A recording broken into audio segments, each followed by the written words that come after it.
What's up guys, welcome back to the channel, and today we have the new car in the brand new PTR update, the Long River. So what I want to do today is break down how I tune the cars in the game, and no better example than this super rad retro wagon. So first things first, we have our spring length. This car is going to be just a little bit different because when you do the wagon conversion, it slams the rear end, so we just increase the rear spring length just a little bit there. As far as the spring stiffness, I always have it staggered like that. Usually the front is between 80 and 90 and the rear is between 60 and 80, usually about 10 to about 20 difference in the two. Now as far as my dampers go, I always have my front dampers about 300 to 700 higher than the rear, and then with each one going to the right about 1,000 to 2,000 more. So as you can see, we did that all the way across, and then my front damper rebound, my rear damper rebound, I usually put those figures pretty higher. So I have my front usually around 9 to 11,000 depending on the weight of the vehicle, and then the rear between 7 and 9, with them staggering about 2,000 pounds. Now front toe should always be negative. Ideally you want as much negative front toe as possible, which is toe out in the game. You never want to do toe in. As you can see, it just toes your front tires inward. It'll make things a lot more unsettled while drifting, especially in transitions. So what I like to run is usually about -70 to -40. Try to run as less as possible just so I can steer the car more easily with the way I tune. And that's pretty much it as far as front toe goes. Rear toe, you don't want more than positive about a quarter, so I like to run about 0.10 to 0.15 on the rear. You can get a little bit more aggressive. Z chassis cars like the Z and G by Nissan usually do a little bit better, running a little more toe in the rear. As far as front camber goes, I usually don't go higher than -5.5. I like my front end to just be somewhat aggressive but not overly. And as far as rear camber, I like to get it as close to 0 as possible. Sometimes running positive on cars that aren't as slammed, because during drift the tire actually cambers out, so you want to like counteract that. As far as front anti-roll bars go, I don't like mine running higher than 40 in the front. I try to be pretty realistic with it and run somewhere in the 20s, whereas the rear I like to run it as low as possible but still give it some caster. Now caster's a big thing in this game. Ideally you want around 5 to 7 degrees of caster. Running more than 10 is going to be really choppy in the steering, and it's going to self-steer so much that it's going to make you over rotate. So you want it to be somewhat light but not too light where you have no grip in the front with the caster. So I like to run mine around 4.5 to 5.5. Ackerman's a big debate in this game. So we have this big old scale right here. In real life it is backwards from this scale.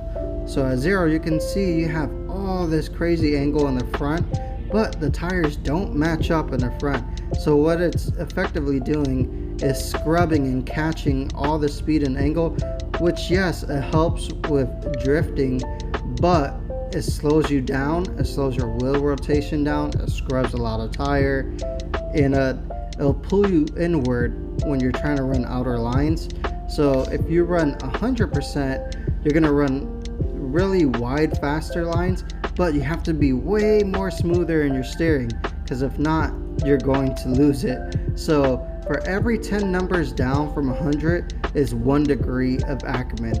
Ideally, you want around 2 degrees of Ackerman, but you know, if you want to replicate a wise Fav angle, you're going to want to run about 60, which is 4 degrees of Ackerman. Me personally, I like to sit around that 2-degree mark. This car itself felt really good with just the 1 degree of Ackerman. So at 90, it felt, I mean, completely dialed in the front end. So now we move on to the tires. The way I like to set up my tires is I like to run my rears 2 sizes bigger. So you can see at the front you have 235s and the rear are 255s. The tire pressures are usually about 30 different, with the front being higher. I usually run 100s, and with 100s, any tune on 100s will be super smooth on 90s. The front track whip and rear track whip, you don't want to be overly aggressive because it will mess up the dynamic of the car mid-transition. So I just put it there to give it a good stance. Logitech users, the reason why you get a lot of force feedback clip is because you need a bigger profile tire in your car. Yes, this affects force feedback a bunch. So with Logitechs, I like to run minimum 30 to 40, but Thrustmaster wheels, you want to get a little bit more force feedback. I like to run 30, and sometimes even my adhesion at 110. Now, this thing with this dyno graph, I'm making it linear. I like to run my torque all the way down and then just adjust my power band from there. Now, Diff Lock is a big debate recently, especially in our group, for, you know, starting out. And if you're having issues over rotating, bring your Diff Lock to about 0.08 to 0.20. Believe me, it works wonders. This car felt really good at about 0.95, but you know, we'll change it if need be. As far as my gear ratios go, I don't try to replicate real ratios. I build my own, just so I could get the power band and the gear I want. You know, this is just one of those things that you take and do it on your own. I'm not gonna judge anybody for how they do their gearing. Brake torque actually affects the handbrake more than anything else in the game. If you lower this anywhere below 2000, your handbrake isn't going to bite, believe it or not. So I like to run mine around 2300, and my front bias between 60 and 80, and it helps me to left foot brake. And with that, guys, let's go test this thing out. Alright guys, so we're test driving this thing, and one of the first things I noticed is that it's almost over rotating, and I think the only thing that's saving it is all its steering lock. So what I want to do is move the Ackerman up to 100 so I could push a faster outer line.